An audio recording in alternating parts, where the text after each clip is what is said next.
Сәлем достар, мен каналыма қош келдіңіздер. Бүгін мен үйде жазып жібердім.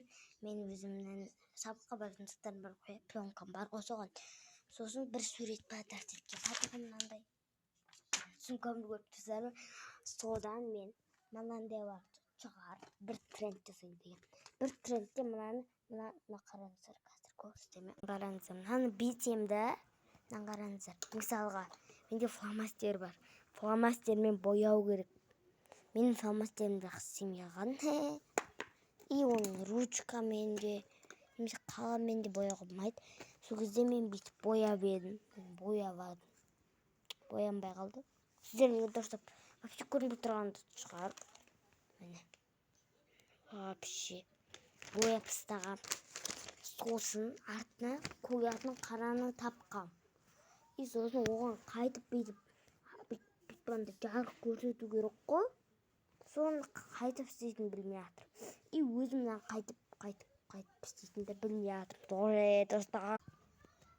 Достар, мен қазір жинап болғаннан кейін сіздермен кездесем. Пока. Мен огурец жейін деп жатырмын. Огурец жеп быт.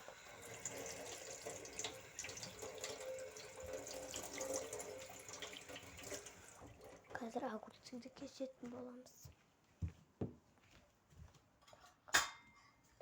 Давай. Достар, сіздерге қоя тұру керек. Мен огурцы жеп жатырмын. Абағын. Достар, мен маяқтан жеп қойдым. Бәрін жинап қойғасын ғой так. И мен жатайын деп жатырмын.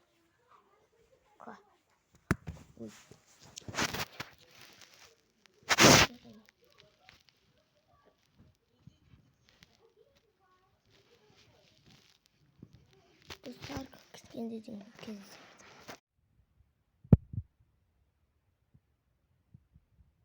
Достар, бұның қазір артында, мен бұдан кейін мынаны түсірдім ғой, соның артқы жағында мен соған бір видео түсірдім. Ол менің сестренкамның садикке отырған күні. Қазір бізде түн, оны мен қазір түсірген жоқпын. Өзі қазір сондай видеомен түсірді мамам. Сосын мен сол мамам берген. Сондай мен де қалады, в общем, сондай ғой достар. Мен телефонмен түсірген ғой негізі. Вот, достар, бұл не деп қалмаңыздар. Пока. Всем пока.